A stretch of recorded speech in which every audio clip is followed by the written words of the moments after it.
सब कुछ एक्सीडेंटल नहीं है, लेकिन कुछ है। अब कौन फर्क करेगा और सत्य को सामने लाएगा। अब मैं जो बात कर रही हूँ ना, आप भी मेरी बात से सहमत होंगे। ये उन स्पेशलिस्टों के बारे में है जो मिलना दुर्लभ है। कुछ नकली लोग ऐसा ढोंग करते हैं जो वो खुद है ही नहीं और दूसरों के जीवन को नष्ट कर देते हैं। भूतिया हमले मजाक नहीं है और ये हर किसी के बस की बात भी नहीं है। दुर्भाग्य से एक आम आदमी झूठ के पीछे की सच्चाई का पता कैसे लगाएगा। आज की भयानक घटना किसी भूतिया हमले का सबसे भयानक मामला है, जिसमें दम भी घुटेगा और कोई रास्ता भी नहीं बचेगा। हेलो दोस्तों, मेरा नाम अमन है। मैं आप सभी के मनपसंद यूट्यूब चैनल कहानी रंगमंच में आपका स्वागत करती हूँ। उम्मीद करती हूँ कि आप सभी अच्छे और स्वस्थ होंगे। इसी तरह की वीडियो देखने के लिए हमेशा मेरे साथ बने रहिए। तो चलिए शुरू करते हैं आज का भयानक किस्सा। दोस्तों, आज का जो किस्सा है ये दिल्ली का किस्सा है। वहाँ पर एक फैमिली रहती है जिसमें हस्बैंड वाइफ और उनकी एक 20 साल की बेटी है जिसका नाम दिव्या है। दिव्या ना बचपन से ही अमेरिका में अपनी मासी के पास पली बड़ी है। वहीं पर उसने अपनी पूरी स्टडी की है। अब ना वो फाइनली इंडिया में शिफ्ट हो जाती है अपने मम्मी डैडी के पास। यहाँ पर ना वो टूर एंड ट्रेवल्स का बिजनेस करना स्टार्ट करती है। उसकी जो डैडी है ना, उसकी काफी मदद करते हैं इस बिजनेस को स्टार्ट करने के लिए। ये लोग बिजनेस से जुड़ा हर एक काम अच्छे से कर लेते हैं। अब मुहूर्त का दिन आता है। मुहूर्त के दिन ये ना अपने बहुत सारे रिश्तेदारों को, फ्रेंड्स को, सबको बुलाते हैं। बहुत सारे लोग आते हैं और जब सब कुछ अच्छे से पूजा पाठ हो जाती है, मुहूर्त भी हो जाता है, सब लोग अपने अपने घरों के लिए रवाना हो जाते हैं। इसके मम्मी डैडी भी अपने घर के लिए निकल जाते हैं। दिव्या बोलती है कि ठीक है, मैं शाम को ना घर पर आऊंगी, शाम को हम लोग मिलके घर का खाना खाएंगे। तो उसकी मम्मी बोलती है ठीक है बेटा, मैं ना तेरा फेवरेट खाना बनाऊंगी। तो बोले ठीक है। अब क्या होता है, दोपहर के ना लगभग 3:30 बजे का टाइम होता है।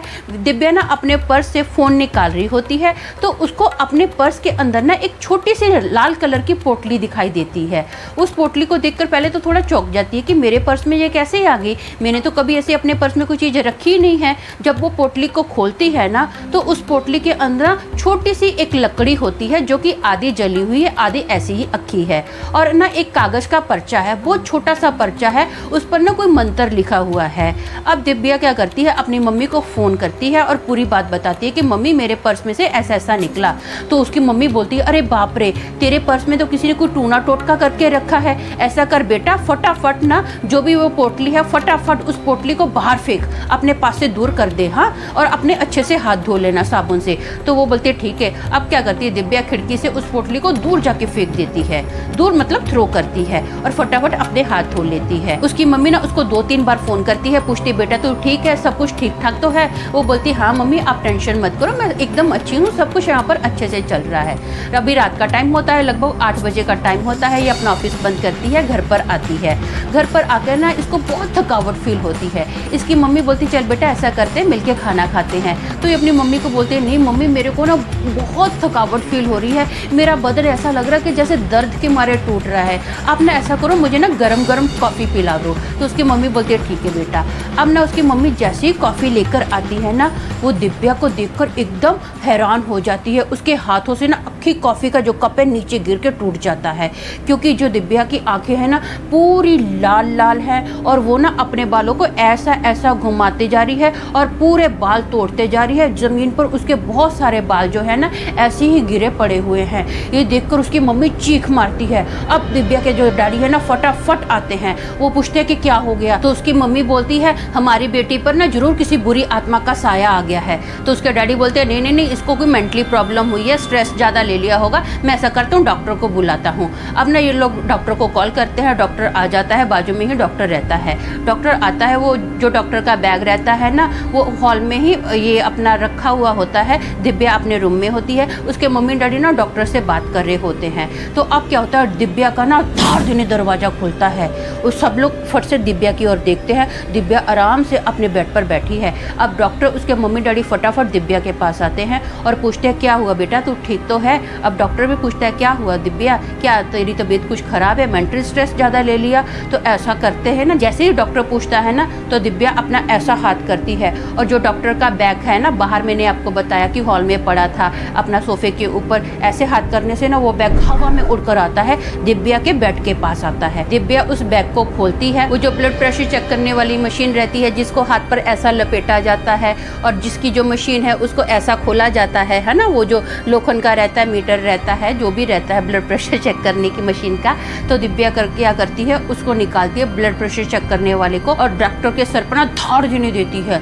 डॉक्टर के तो 2 मिनट के लिए पूरे होश गुल हो जाते हैं।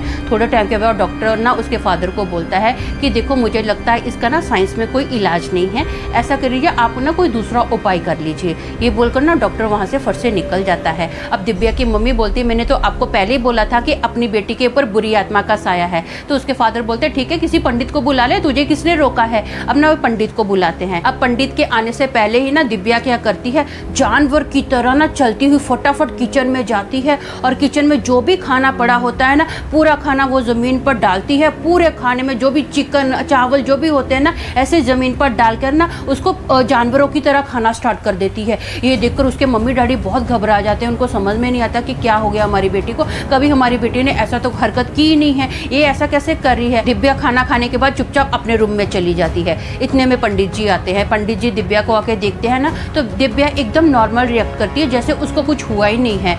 तो पंडित जी क्या करते हैं, वो एक धागा मंत्र पढ़ के बोलते हैं उसकी मम्मी को, ऐसा करो ये धागा ना इसके हाथ पर बांध दो, इसको कोई प्रॉब्लम नहीं होगी। अब वो धागा इसके हाथ पर बांधा जाता है। 2-3 दिन तो दिव्या एकदम नॉर्मल रहती है, उसको कोई प्रॉब्लम नहीं होती है। उसके बाद ना फिर से अचानक से उसका वैसे ही सेम रिएक्शन होता है, वैसी हरकतें करने लग जाती है, जानवर की तरह जाती है, खाना खाने लग जाती है, अपने बाल नोचने लग जाती है। दिव्या को ना बहुत जगह दिखाया, जगह जगह अलग, जहाँ जहाँ लोगों ने बोला कि इसको यहाँ पर लेके जाओ, हर जगह दिव्या को उसके मम्मी डैडी ने दिखाया। दिव्या कितने 6-7 लोगों का खाना खा लेती थी, लेकिन डे बाय डे ना वो अंदर से सूखती जा रही थी, पूरी सूखती जा रही थी, एकदम हड्डियों का ढांचा बन गई थी। और उसने अपने बाल पूरे नोच नोच के, उसके सर पर एक भी बाल नहीं थे, सारे बाल उसने तोड़ दिए थे। वो कई बार क्या करती थी, अपने दांत ना किटकिटाती थी, ऐसा जोर जोर से करती रहती थी। उसकी हालत ठीक ही नहीं होती थी। ज़्यादा से ज़्यादा वो 3-4 दिन ठीक रहती थी, बाद में उसके बाद फिर से वैसी हरकतें करना स्टार्ट कर देती थी। रात को बहुत जोर जोर से चीखती भी रहती थी।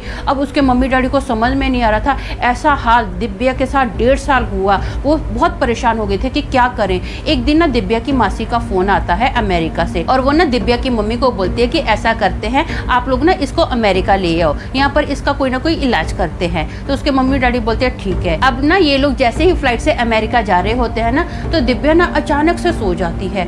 सोते सोते जो उसका चेहरा बहुत दिन से बहुत बीमार लगता था ना, एकदम डरावना सा उसका चेहरा हो गया था। उसकी जो स्किन थी बुड्ढों के जैसी हो गई थी ना, उसकी धीरे धीरे स्किन ना थोड़ी सी नॉर्मल हो गई थी। उसके मम्मी डैडी को देखकर ना ये बहुत राहत होती है कि हमारी बेटी कितने सालों के बाद, 1.5 साल के बाद हमारी बेटी आज चैन से सोई है। दिव्या अमेरिका जाती है, वहाँ पर धीरे धीरे जो दिव्या है ना एकदम नॉर्मल हो जाती है, उसकी स्किन भी अच्छी हो जाती है। जैसी वो भूतिया हरकतें करती थी ना, अमेरिका जाने के बाद एक दिन भी उसने ऐसी हरकत नहीं की, एकदम वो नॉर्मल हो गई। कम से कम 1.5 साल में वो एकदम पहले जैसी हट्टी कट्टी होगी। अब उसके मम्मी डैडी ने डिसाइड किया कि हम लोग भी जो हमारा बिजनेस है ना, इंडिया को छोड़कर अमेरिका में ही हम लोग शिफ्ट हो जाते हैं। फाइनली ये तीनों जो लोग थे ना, अमेरिका में हमेशा के लिए शिफ्ट हो गए हैं।